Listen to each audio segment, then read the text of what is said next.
नहीं है, ये जीती है ईवीएम मशीन से। क्या मैं सही कह रहा हूँ? अगर आप मेरी बात से सहमत हो एक बार हाथ खड़ा कर दीजिए, कैमरा घुमा दीजिए एक बार। इन नेताओं ने देश का बेड़ा कर दिया। इन नेताओं को जैसे पिक्चरों में सीन देखते हैं ना, आज वो वक्त आ चुका है, नेता धोती उठा के भागेगा आगे और जनता जूता चप्पल इनका पीछे लेके भागेगी साहब। लेकिन मैं वायदा करता हूँ हम फौजी आदमी अपना सीना तान देंगे वर्दी पहन करके, लेकिन उनकी गोली डंडा लाठी इन किसानों पर नहीं चलने देंगे। उन्हीं का डंडा लाठी नेताओं की तरफ ना मुड़वा दिया तो हमारा नाम सूबेदार चौहान नहीं। हमारा नेता है किसी के बाप की औकात जो अपने लाल को नेता सीमा पे भेजते। मीडिया से भी विनती करता हूँ कि अरे मीडिया तो चौथा स्तंभ होता है, मीडिया तो लोकतंत्र में चौथा स्तंभ है। यदि सरकार तानाशाही करती है, सरकार कोई गलत काम करती है तो उसको रोकने की ताकत वो मीडिया में होती है। लेकिन आज बड़े दुर्भाग्य से मुझे कहना पड़ रहा है कि आज जो हमारी जो मीडिया है, मेन स्ट्रीम मीडिया जिसको हम बोलते हैं नेशनल मीडिया, वो टोटली बिक चुकी है साहब। लेकिन सरकार किसी की नहीं होती, नेता किसी का नहीं होता, आपके भी नहीं है।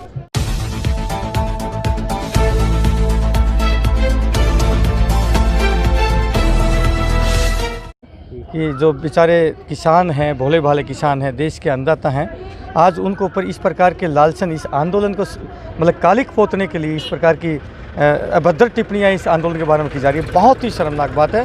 देखिए, मैं उन सारे मेरे जो किसान भाई हैं या जो मोदी समर्थक हैं, मैं उनसे विनती करता हूँ कि आप भी हमारे भाई हैं, लेकिन सरकार किसी की नहीं होती, नेता किसी का नहीं होता, आपके भी नहीं है। आपको लग रहा होगा कि शायद ये आपकी थी, आपकी भी नहीं है। इसलिए हम आप लोगों से, पूरे देशवासियों से अपील करते हैं जो आज बीजेपी का साथ देते हैं, उनसे भी अपील करते हैं, अगर ये कानून पास हो गया, काला कानून, तो वो महंगाई आपको भी झेलनी पड़ेगी। ये खाली इन किसानों को नहीं झेलनी पड़ेगी। ये किसान तो अपना गुजर बसर कर लेंगे क्योंकि इनके पास तो ज़मीन है, अपना अन्न उगाएंगे, कैसे भी गुजारा कर लेंगे। लेकिन ये कानून पास हो गया तो सारा का सारा अन्न अडानी जी के गोडाउन में जाना है। जो 20-25 रुपये किलो आटा आज गरीब रेडी पटरी वालों को, सैलरी वालों को, नॉर्मल आदमी को जो मिल रहा है, जो बीजेपी वाले हैं, जो नॉर्मल वर्कर हैं, जिनको मिल रहा है, तुम लोगों को भी मेरे बीजेपी वाले भाइयों ये 80 रुपये किलो मिलने वाला है। और तब आप लोगों की आंखें खुलेंगी कि जो किसान है ये अपने लिए तो लड़ाई लड़ी रहा है, ये असली लड़ाई उन गरीबों की लड़ाई है और उन सैलरी होल्डर की लड़ाई है, उन बाकी 80 करोड़ लोगों की लड़ाई है जो जिनके पास खेती बाड़ी की ज़मीन नहीं है साहब। ये बहुत दुर्भाग्यपूर्ण बात है जो सरकार में जो बैठे हुए नुमाइंदे हैं, जो टोटली जो है इस प्रकार की गलत व्याख्यान करके। मैं उस मीडिया से भी विनती करता हूँ कि अरे मीडिया तो चौथा स्तंभ होता है, मीडिया तो लोकतंत्र में चौथा स्तंभ है। यदि सरकार तानाशाही करती है, सरकार कोई गलत काम करती है तो उसको रोकने की ताकत वो मीडिया में होती है। लेकिन आज बड़े दुर्भाग्य से मुझे कहना पड़ रहा है कि आज जो हमारी जो मीडिया है, मेन स्ट्रीम मीडिया जिसको हम बोलते हैं नेशनल मीडिया, वो टोटली बिक चुकी है साहब। बहुत दुर्भाग्यपूर्ण बात है। मैं ईश्वर से प्रार्थना करता हूँ, हे ईश्वर, इस बिकी हुई मीडिया को, मतलब जो मोदी साहब हैं, अमित शाह हैं, उनसे मैं प्रार्थना करता हूँ, हट ठीक नहीं होता, हट तो छोटा बच्चा करता, आप बड़े हैं, ये किसान आप अपनी हट पर बैठे हैं, आप इनको वापस लीजिए, कोई तौहीन नहीं होगी आपकी, बल्कि लोग आपको धन्यवाद कहेंगे कि भाई आपने ये कानून वापस ले लिया और किसानों की बात को माना। आपकी कोई बेइज्जती होने वाली नहीं है, लेकिन आपकी वो कहते हैं ना, विनाश काले विपरीत बुद्धि, वो मोदी साहब की हो चुकी है। सपोर्ट में हम भी किसान हैं, किसान के बेटे हैं, और हम इनका खुल करके समर्थन कर रहे हैं कि तीनों बिल जो सरकार ने अपने तरफ से सुविधा दिया है, हमको वो सुविधा नहीं चाहिए, किसानों को वो सुविधा नहीं चाहिए, तीनों बिल वापस ले। और देखिए, मैं एक चीज़ कहूँगा, 100% जो सैनिक होता है वो किसान के घर से जाता है। जी बिल्कुल। सेना में जो भी जाता है, किसान, गरीब, मजदूर, ये तीन ही तबके हैं जो अपने लाल को खिला पिला करके, पाल पोस करके, अच्छे अच्छे संस्कार दे करके देश की सीमाओं पर भेजते हैं साहब। अरे कोई है हरामजादा नेता है किसी के बाप की औकात जो अपने लाल को नेता सीमा पर भेजते। ये तो किसान का सीना तगड़ा साहब, जो अपने लाल को खिला पिला करके सीमाओं की दुश्मन की गोली के सामने भेजता है। और मेरे पिता किसान उस धरती का सीना चीर करके अन्न पैदा करता है, पूरे देश का पेट भरता है, और उनके बेटे पूरे देश की रक्षा करते हैं। और आज उन्हीं को ये ऐसी बात कर रहे हैं। भगवान इनको ऐसा सबक सिखाएगा और इनको ज़मीन पर आना पड़ेगा। ये किसान हैं, अपार पीड़ा होती है। हम सैनिक, हमारे पिताओं को ये जो दुश्मन बता रहे हैं, ये दुर्भाग्यपूर्ण बात है कि नहीं है। मेरे देश के सैनिक जो सर्विस कर रहे हैं, मैं उनसे अपील करूंगा कि आप डट के वहाँ पर देश की रक्षा करिए, लेकिन आप लोग भी इस आंदोलन को वाच करते रहिए। ये बहुत बड़े शातिर हैं हमारे देश के नेता, हमारे पुलिस वाले भाई हैं या हमारे जो भी पैरामिलिट्री फोर्सेस के भाई हैं, इनके द्वारा इस आंदोलन को कुचलने की कोशिश करेंगे। लेकिन मैं वायदा करता हूं हम फौजी आदमी अपना सीना तान देंगे वर्दी पहन करके, लेकिन उनकी गोली डंडा लाठी इन किसानों पर नहीं चलने देंगे। हो सकता है उन्हीं का डंडा लाठी नेताओं की तरफ ना मुड़वा दिया तो हमारा नाम सूबेदार चौहान नहीं, इनका डंडा इन नेताओं की तरफ चलेगा।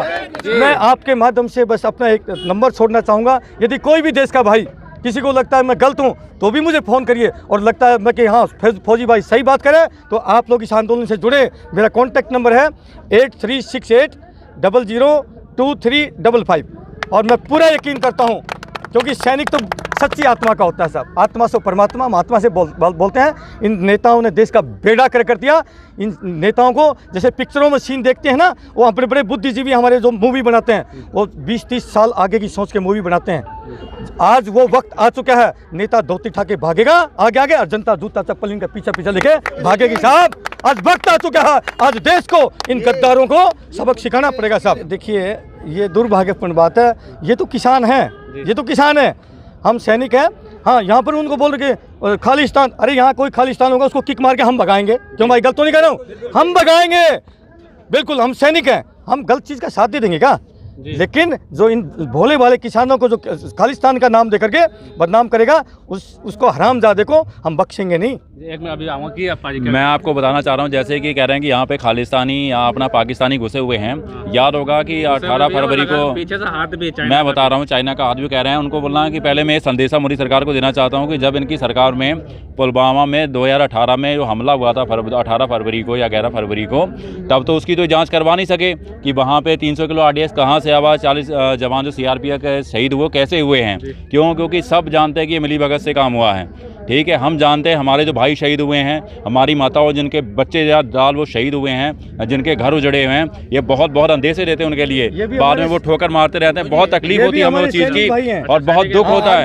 और दूसरी बात उनको मैं संदेशा देना चाहता हूँ, हम लोग अब किसानों की ढाल बन के खड़े हैं, उसके कंधे से कंधा मिला के खड़े हैं। अगर हमें अपनी जान पे भी खेलना पड़ा, अगर वहाँ पे भी हम गोली खा सकते हैं तो यहाँ भी हम खाने के लिए तैयार हैं। हमारा सारा समर्थन किसानों का, हम किसानों के बेटे हैं। जो किसान बोलेंगे हमें वही करना है, इन्हीं के फेवर में करना है। और वहाँ पे जो बैठे हैं ना असली आतंकवादी तो वही लोग हैं। अच्छा। हाँ, जो पार्लियामेंट में बैठे हैं, यहाँ का कोई भी आतंक, हम तो देश किससे बनता है? किसानों से। सरकार किससे बनती है? किसानों से बनती है। आज वो बैठ के वहाँ के कह रहे हैं कि खालिस्तान पाकिस्तान वगैरह, ऐसा कुछ नहीं है। यहाँ सभी देश के बंदे हैं, हाँ, अन्नदाता हैं। ये कहना चाहते हैं कि तीनों काले बिल वापस ले, MSP निर्धारण करे और MSP से कम रेट पर लेने वाले पूंजीपतियों या अन्य किसी को भी सजा का प्रावधान हो। और अगर ऐसा 26 जनवरी तक नहीं होता है तो 26 जनवरी के दिन परेड में जवान और किसान बैठेंगे। जी बिल्कुल। देखिए मैं एक चीज़ और कहूँगा, आप लोग इतने मेरे साथी खड़े हैं, जहाँ तक मेरी आत्मा बोलती है, ये जो सरकार है ये वोट से नहीं बनी है, ये जीती है EVM मशीन से। क्या मैं सही कह रहा हूँ?